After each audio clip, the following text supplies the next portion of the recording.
Ladies and gentlemen, tonight we will welcome one of the greatest poets in English language.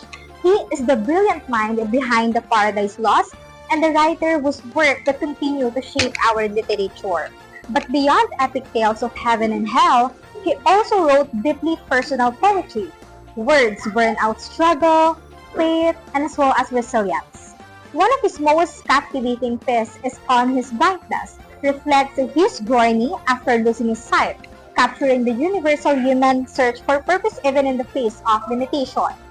Tonight, please join me in welcoming one of the legendary poets, John Milton. So thank you for joining us today, Sir John Milton. But before we proceed to our question, let me ask you first, how are you feeling today? I am fine and I'm still doing great. And I appreciate those people who still love my works. Okay, so that's very good to know. So for our question, what was going on in your life when you wrote On His Blindness? Well, I had lost my sight, yet I still felt the calling as a poet and a servant of God. I fear that my skill will be unvalued and unused. And I always wonder that this blindness robbed my future and my purpose. So for our second question, did you ever feel frustrated with God or ask, why me? Ended, I wrestled with such questions and I asked God why I have this kind of illness. But through prayers and realization, God has a better plan for me and a greater future for me. So about the poem, you question whether God expects you to keep working, even without your eyesight. So do you think that people today still wrestle with the same pressure, the need to be always be productive? Most certainly, humanity measures work by labor and achievements. But to God, He is not measuring our work by busyness, but our faithfulness in our heart rather than restless hands. The last line, they also serve who only stand and wait, has become timeless. If you were alive today, how would you phrase it in modern words? I would say, you serve even when you cannot run ahead. If you wait faithfully, you are already served.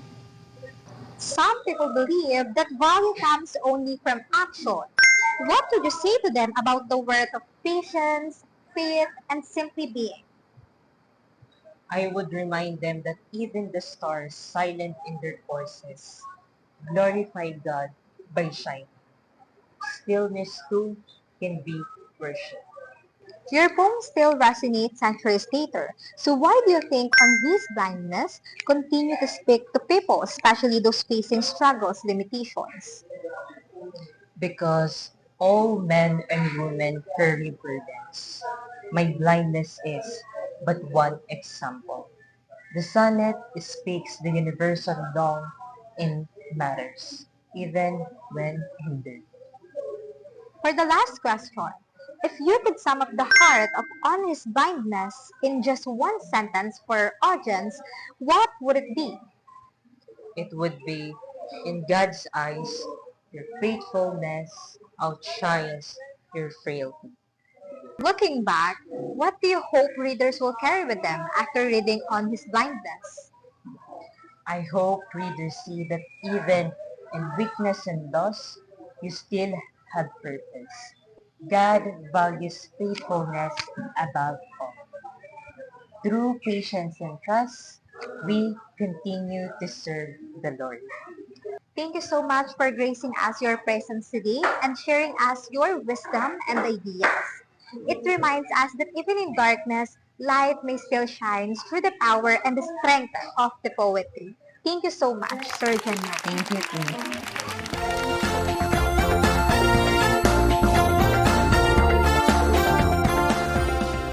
And through the power of poetry. Kaya ako kinuha yan. Karen, The stars of dark. pang-apat na to ah. After reading Question. Did you ever feel